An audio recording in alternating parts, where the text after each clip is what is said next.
The grand ballroom shimmered beneath chandeliers, each crystal scattering light across velvet curtains and polished marble.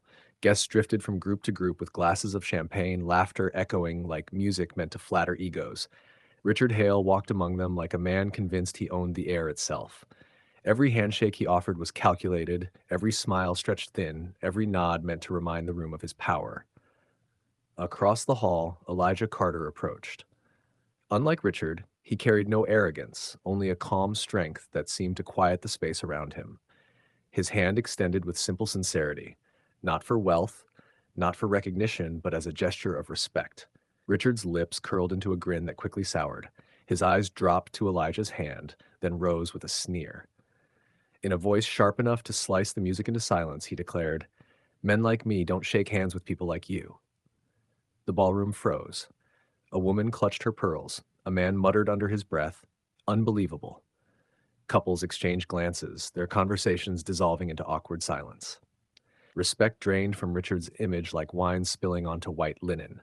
Elijah did not flinch. He lowered his hand with dignity, his voice steady and deep. "Respect costs you nothing, Richard, but arrogance, it will cost you everything." The words echoed across the hall, lodging themselves into every mind present.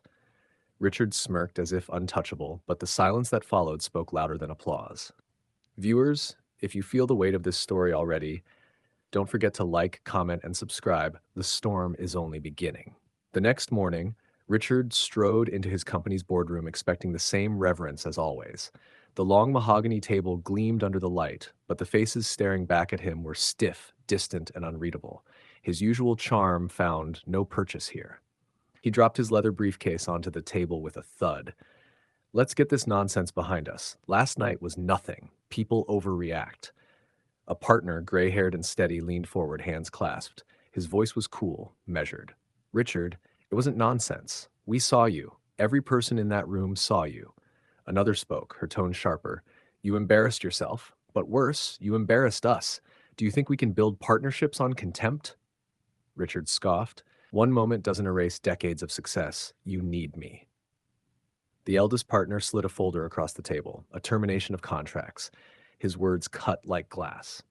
"We don't need you, Richard. Business runs on trust, and last night proved no one can trust the man you are." Richard's face flushed, his fists tightening against the polished wood. "After everything I've given this company, you turn on me?" The reply was calm but final. "You turned on yourself." One by one, his partners gathered their documents and rose, leaving Richard alone at the head of a table that no longer belonged to him. The silence they left behind was heavier than any verdict. Viewers, if this collapse is gripping you, make sure to like, comment, and subscribe because the walls of Richard's home are about to shake. The mansion stood in silence, its grand halls echoing with the weight of something broken. Richard entered expecting refuge, but instead he found Catherine, his wife, waiting at the top of the staircase. Her eyes, once filled with admiration, now burned with anger and shame. Her voice cracked as she spoke. "Do you even realize what you've done to us? To our name? I can't step outside without people whispering. They saw the man I married, and I don't even recognize him anymore." Richard tried to shrug it off, forcing a tired smirk. "It was one moment, Catherine. People overreact, they'll move on." She stepped closer, her heels striking the marble like thunder. "No, Richard, this isn't about them. It's about you. You showed the world exactly who you are." At dinner that night, the silence between them was suffocating. Their daughter, Emily, pushed her food around her plate before finally speaking, her voice trembling but clear. "Daddy, why didn't you just shake his hand?"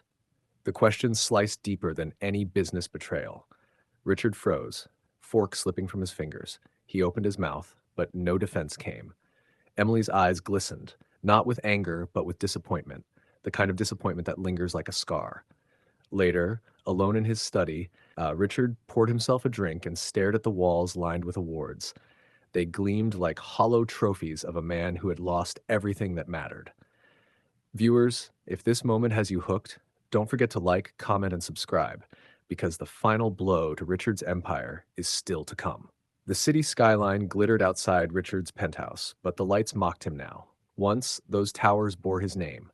Now they belonged to others. He stood at the window, glass in hand, staring at his reflection, a man hollowed out by his own arrogance. His whisper broke the silence. All this gone because of one moment. But in his heart, he knew it wasn't just one moment.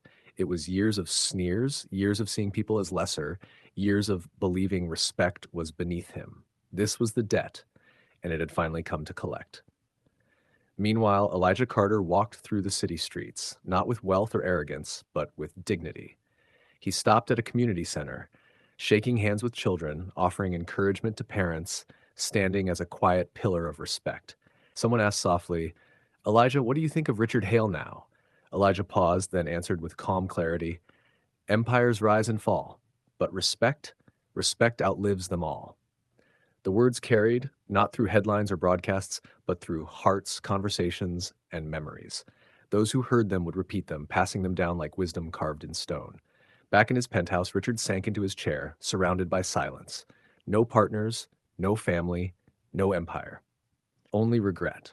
The world had moved on, leaving him behind as nothing more than a warning.